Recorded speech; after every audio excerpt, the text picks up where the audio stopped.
दर्शकगण, श्रोतागण, भाई और बहनों, मातृशक्ति को नमन।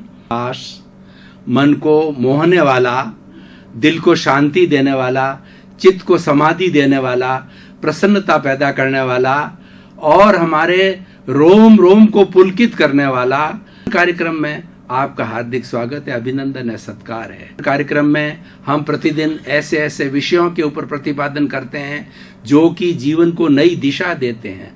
हर विषय जीवन का कुछ न कुछ निर्माण करते हैं, कुछ न कुछ संस्कार देते हैं। इसी कार्यक्रम आज टॉक ऑफ द टाउन बना हुआ है। तो इसी क्रम में आज हम एक विशाल वैश्विक विषय को लेकर के आपके सामने प्रस्तुत हो रहे हैं। आज का विषय है भोगवाद का समाधान, त्याग। भाई और बंधुओं, भाई और बहनों, दर्शकगण, श्रोतागण, आज भोगवाद का बोलबाला है जिसको कंज्यूमरिज्म कहते हैं। आज चारों तरफ एक ही आवाज उठ रही है कि ज्यादा से ज्यादा प्रोडक्शन बढ़ाओ, क्योंकि जब प्रोडक्शन बढ़ता है तब जो है फैक्ट्री को लाभ होता है और आर्थिक स्थिति अच्छी होती है। उसका फलित क्या हुआ कि मार्केट के अंदर हर आइटम बहुत अधिक आने लग गया और बहुत अधिक आने के कारण लोग उसका उपभोग करने लग गए। उपभोग आवश्यकता नहीं है, उससे अतिरिक्त उपभोग होने लग गया और उसकी परिणति आप देख रहे हैं। गांव गांव, शहर शहर, मल्टी जो है बड़ी बड़ी जो देश है, शहर है, उनके अंदर बड़े बड़े मॉल बन गए और एक ही वैरायटी की, एक ही आइटम की हजारों हजारों तरह की वैरायटियां आज मार्केट में आ गई है। ये कंज्यूमरिज्म है, ये भोगवाद है और ये भोगवाद हमें लील जाएगा और यही भोगवाद मनुष्य की शांति को समाप्त करता है। क्योंकि हम ज्यादा भौतिक चीजों का उपयोग करते हैं तो हमें मानसिक अशांति होती है। हम भीतरी जगत में नहीं जा सकते। केवल बाह्य जगत तो हमारा इंद्रियों का जगत है, सेंसुअल प्लेजर्स के अंदर ही रहते हैं और बाह्य जगत को ही एंजॉय करते हैं, क्योंकि हमें समय नहीं मिलता। और इसी कारण से क्या हो रहा है कि व्यक्ति ने अपनी आवश्यकताएं बहुत बढ़ा दी। आप स्त्रियों को देखिए, स्त्री एक एक कॉस्मेटिक कितने कितने के तरह रखती है। उनके आप बाथरूम में जाकर के देखिए कि 50 तरह के जो है आपको चीजें वहां पर आपको मिलेगी, ट्यूब्स मिलेगी। क्या उपयोग होता है और इतनी कहाँ आवश्यकता है। और एक आपको बता दूं कि जितने जितने हम ये अप्राकृतिक चीजें, ये सिंथेटिक चीजें, बाहरी चीजों का उपयोग करते हैं, त्यों त्यों हमारी चमड़ी खराब होती है और हमारा ओरिजिनल रूप होता है, वह रूप जो है निखार होता है, नूर होता है, उसमें कमी आती है। ईश्वर ने जो नूर दिया है, ईश्वर ने जो सहज प्राकृतिक सौंदर्य दिया है, उसकी कोई तुलना नहीं है। और वो सौंदर्य बिना किसी चीज के उपयोग करने से हो जाता है। और सौंदर्य कब होता है कि हमारे में गुण होने चाहिए, हमारे में मानवीय गुण होने चाहिए, इंसानियत होनी चाहिए और मानवतावाद होनी चाहिए। तो आज भोगवाद का बहुत बोलबाला इतना हो चुका है कि व्यक्ति त्रासदी भुगत रहा है, व्यक्ति अशांत हो रहा है। आज ज्यादातर स्ट्रेस और स्ट्रेन के कारणों को आप जाकर के देखें तो आपको मालूम पड़ेगा कि बढ़ता हुआ ये अति भोगवाद है, कंज्यूमरिज्म है। और हर आइटम के अंदर कितने कितने आइटम हो गए हैं। और उसके साथ में एक सबसे बड़ा नुकसान ये हो रहा है कि प्रतिस्पर्धा बढ़ रही है। किस व्यक्ति के पास में कौन सी गाड़ी है, कौन सी सिटी होंडा है, या उससे बड़ी व्यक्ति ये प्रतिस्पर्धा में लग गया कि मैं उससे महंगी गाड़ी को खरीदूं। वो प्रदर्शन के अंदर लग गया है, अपने अहंकार की तुष्टि में लग गया है, अपने आप को बड़ा बताने के अंदर लग गया है। इन भौतिक चीजों से व्यक्ति अपने आप को बड़ा बनाने में लग गया है। लेकिन ये सब चीजें नाशवान हैं। जितने भौतिक पदार्थ है ये सब नाशवान हैं। केवल एक आत्मा ही ऐसी चीज है जो कि अविनाशी है, बाकी सब विनाशी है। प्रकृति में जीवित प्राणी की आत्मा को छोड़ करके सभी विनाशी है। हर चीज का विनाश होता है और जो जड़ तत्व होता है वो गलन मिलन धर्मा है, टूटता है, जुड़ता है, नया बनता है, ये चलता रहता है। लेकिन भीतर विराजमान जो शुद्ध आत्मा भगवान है, जो दिव्य भगवान है, वो हमेशा निरंजन है, निराकार है, अनंत ज्ञान वाला है, अनंत दर्शन वाला है, अनंत शक्ति वाला और अनंत सुख का धाम है। वह सबका एक समान है। ये बड़ी विचित्र बात है कि 84 लाख जीवा योनि की जितनी आत्माएं हैं जो कि शरीरधारी है, तो उनके शरीर के अंदर भेद है, लेकिन उनकी आत्मा में किसी का कोई भेद नहीं है। राम की हो, चाहे कृष्ण की हो, महावीर की हो, ऋषभ की हो, भगवान और उसके बुद्ध की हो, महात्मा गांधी की हो, विवेकानंद की हो, आपकी हो, मेरी हो, कीड़े की हो, मकोड़े की हो, सब की जो शुद्ध आत्मा है एक समान है। उनका एक ही लक्षण है, उनकी एक ही प्रॉपर्टी है और वो एक ही तरीके से कार्य करती है। देखिए इस कंज्यूमरिज्म ने कितनी तकलीफ पैदा की है कि इसके कारण जो है व्यक्ति 24 आवर्स उसके अंदर ही लगा रहता है, उसको प्राप्त करने में एन केन प्रकारेण जो है अपनी मांगों को बढ़ाता है और अपनी क्या इनकम को बढ़ाता है और उसको प्राप्त करता है और उसको प्राप्त करने में एक टेम्परेरी खुशी महसूस करता है, अपना सिंबल ऑफ द स्टेटस मानता है, लेकिन वह टेम्परेरी खुशी विनाश होने वाली है। ये सारी चीजें इस शरीर के साथ नहीं चलने वाली है। तो इन सब बातों को मैंने समस्या आपके सामने रखी है। तो खाली ये तो एक पहलू हुआ, समस्या के साथ क्या होगा, समाधान देना जरूरी होता है। पुनरुत्थान कार्यक्रम समस्या बताता है, समाधान देता है, फिर उसकी सामाजिक उपयोगिता बताता है और फिर उसका निष्कर्ष बताता है। तो भाई और बहनों, दर्शकगण, श्रोतागण, ये सारा कंज्यूमरिज्म जितना भोगवाद है उन सब का समाधान अगर आप मुझे एक शब्द में चाहते हो तो वो है त्याग। हमारी भारतीय संस्कृति त्याग प्रधान संस्कृति है। इसीलिए ही भारत जो है पूरे विश्व का धर्म गुरु देश बना, सोने की चिड़िया बना और भारत जो है सारे विश्व को मानवता का पाठ पढ़ाया, इंसानियत का पाठ पढ़ाया। भारत ही एक ऐसा देश है जिसने बहुत गुलामी सही, लेकिन चलाकर किसी पर हमला नहीं किया और किसी ने उस पर हमला किया भारतवर्ष के ऊपर तो उसका मुंह तोड़ जवाब दिया, क्योंकि हम अहिंसावादी हैं, हम आर्यों की संतान हैं, हम इज्जत करना चाहते हैं लेकिन प्रतिरोध करना भी जानते हैं। हम कायर नहीं हैं, हम क्षमाशील हैं, लेकिन क्षमाशील होते हुए हम कायर नहीं हैं। हम ईंट का जवाब पत्थर से देना जानते हैं, मुंह तोड़ जवाब देना जानते हैं। तो भाई और बहनों, दर्शकगण, त्याग है हमारी भारतीय संस्कृति का, हमारे भारतीय ग्रंथों का एक निचोड़ है। और त्याग के कितने फायदे, मैं आपको असंख्य फायदे बताऊंगा कि त्याग के माध्यम से हमारा जीवन कितना सुखी हो सकता है। देखिए, हम एक परिवार में रहते हैं, आजकल तो जॉइंट फैमिली नहीं है, न्यूक्लियर फैमिली हो गई है। और न्यूक्लियर फैमिली होने का कारण ये है त्याग वृत्ति का छूटना, अत्याग की भावना होना, कंज्यूमरिज्म का आना और व्यक्ति की बहुत आवश्यकताओं अपेक्षाओं का बढ़ जाना। देखिए, एक जो है जॉइंट फैमिली में 50-50, 100-100 मेंबर एक मकान में रहते थे, एक चूल्हे पे भोजन बनता था, 3-3, 4-4 पीढ़ियां एक साथ बड़े आनंद के साथ रहती थी और सभी लोग एंजॉय करते थे। और उस परिवार का कहना चाहिए कि इतना दबदबा रहता था कि लोग कोई उस परिवार के ऊपर हाथ नहीं डालते, कोई भी दुश्मन हो, सरकार हो, पुलिस हो, कोई भी, कि वह परिवार तो बहुत स्ट्रांग है, उस परिवार में तो बहुत पढ़े लिखे लोग हैं और बहुत बड़े सात्विक लोग हैं, इसीलिए वह उसके ऊपर किसी तरह की कार्रवाई नहीं करते। ये इतना परिवार क्यों चलता है? त्याग की भावना से चलता है। अगर मान लीजिए कि मेरे हिस्से के अंदर कोई चीज आती है और वह चीज ना लेकर के मैं मेरे छोटे भाई को दे दूं या बेटे को दे दूं या बेटी को दे दूं, तो वो त्याग की वृत्ति है।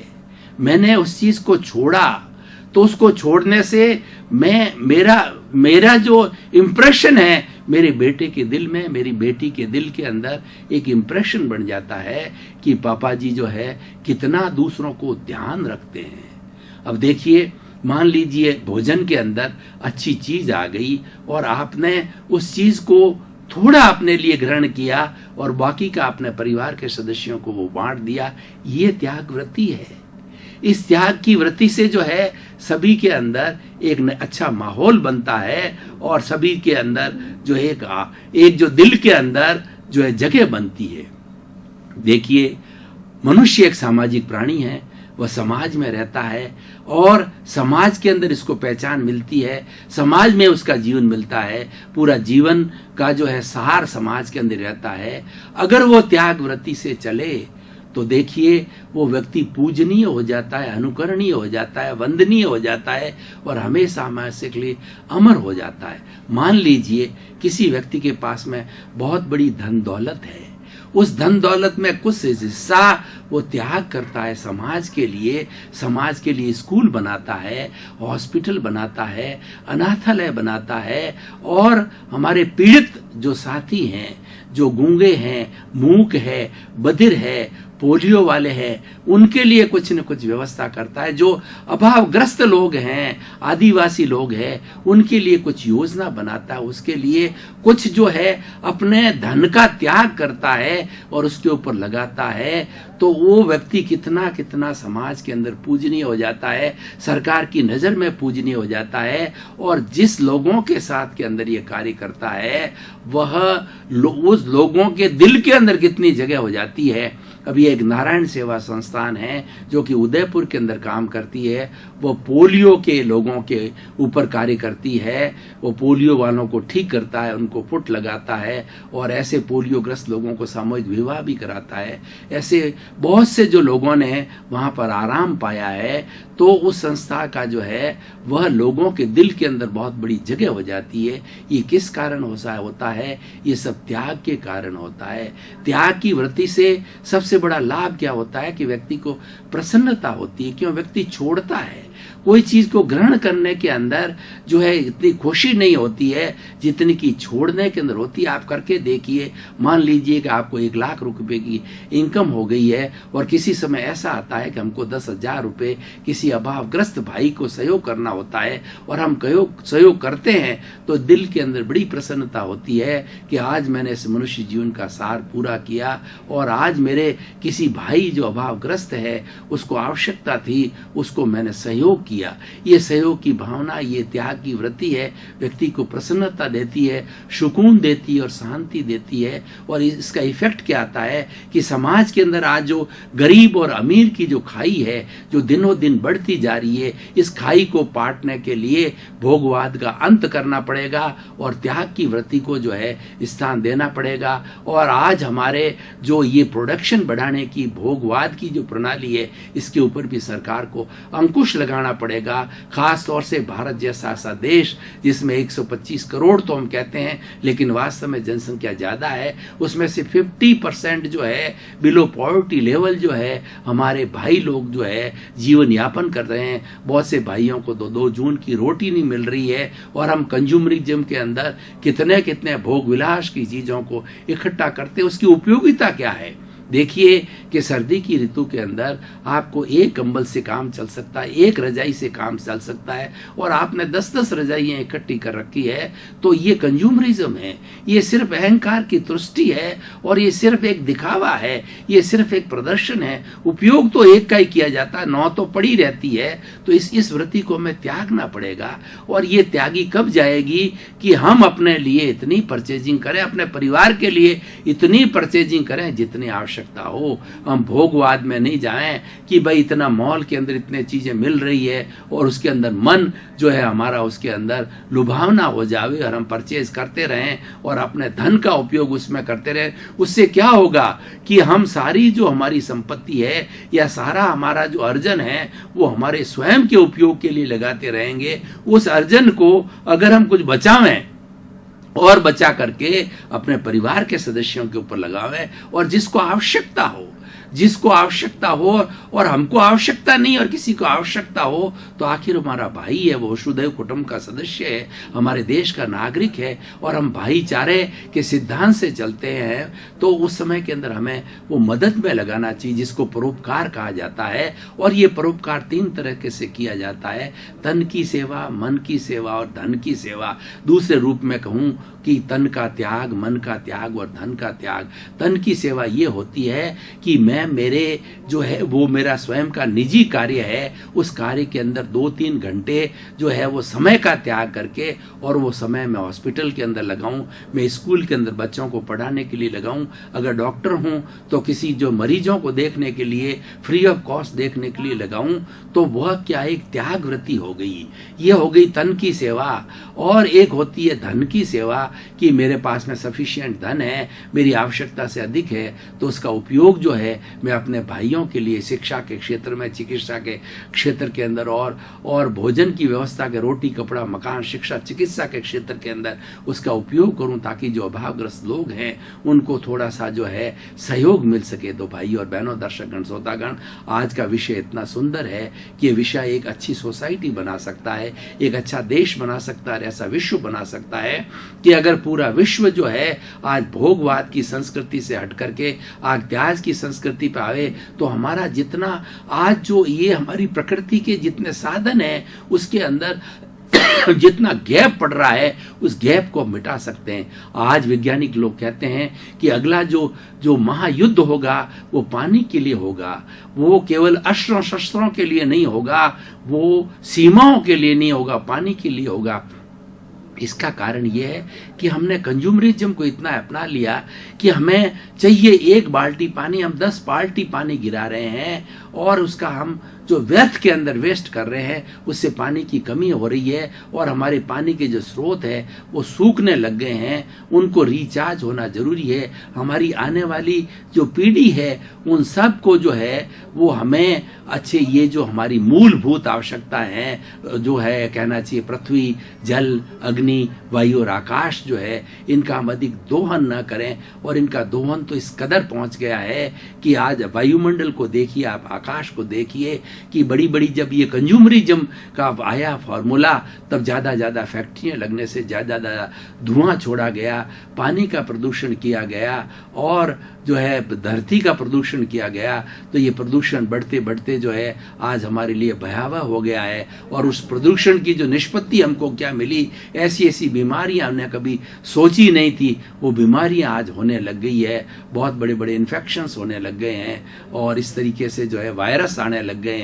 उस वजह से ये सारा क्या है कि अतिरिक्त दोहन करने से हो गया।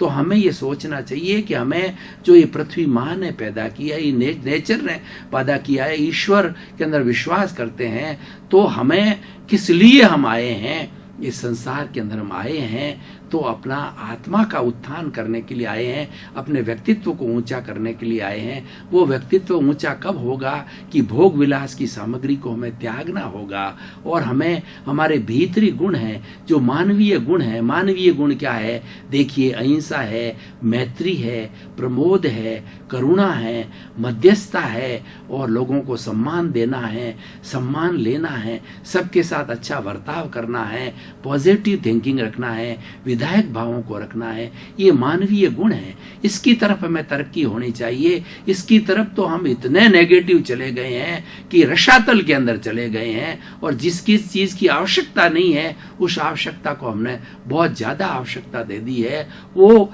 सारा भोग विलास से हो रहा है, कंज्यूमरिज्म जिस हो रहा है। हम त्याग का महत्व भूल गए हैं। जितना जितना हम त्याग का महत्व समझेंगे उतना उतना हमारा जीवन में निखार आएगा, हमारा परिवार अच्छा बनेगा, हमारा समाज हमारा अच्छा बनेगा, ये सृष्टि अच्छी बनेगी, ये विश्व अच्छी बनेगी। केवल हम ही नहीं हैं इस सृष्टि में जीवन वाले, ऐसे जो है 84 लाख जीवा योनि के असंख्य असंख्य प्राणी इसका जो है वो इसका निर्वाह कर रहे हैं इसके अंदर। उसको बिगाड़ करके हम सबके लिए एक समस्या बन गए हैं। हमें समस्या नहीं बनना है, हमें समाधान बनना है।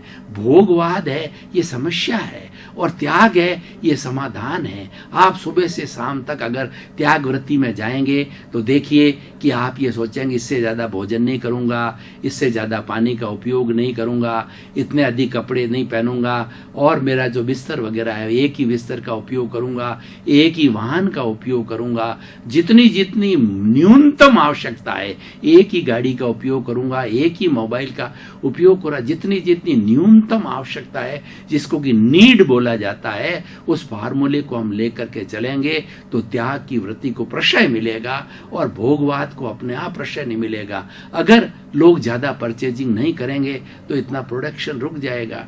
हम सोचते हैं कि हम बहुत बड़े जो है कहना चाहिए कि इतना आर्थिक रूप से हम बहुत बड़े हो गए हैं, हम विकसित देश बन गए हैं, हम विकासशील देश बन गए हैं, लेकिन क्वेश्चन ये है कि हम कितने प्रसन्न हैं। ये बाहरी चीजें हमारे साधन हैं, ये साध्य नहीं है। हमारा साधन भीतर है। प्रसन्नता भीतर है, आनंद भीतर है। हम सारा काम आनंद के लिए कर रहे हैं, प्रसन्नता के लिए कर रहे हैं, खुशी के लिए कर रहे हैं, मेंटल पीस के लिए कर रहे हैं। ये चीजें बाहर नहीं है, इन साधनों से नहीं मिलने वाली है। ये साधन तो मात्र निमित्त है। दर्शकगण, श्रोतागण, भाई और बहनों, आपका बहुत बहुत धन्यवाद। आपके शौक से कि दिन दुगनी रात चौगनी हो रही है, कार्यक्रम कोशिश कर रहा है कि हम इस तरीके से प्रस्तुति दें कि मनुष्य में रूपांतरण आए, व्यक्ति बदले, समाज अच्छा बने, विश्व अच्छा बने और हमारी पुरानी धारणा वसुधैव कुटुंबकम की धारणा को पुनः स्थापित करें। इसी क्रम में आपके प्रति मंगल भावना शुरू।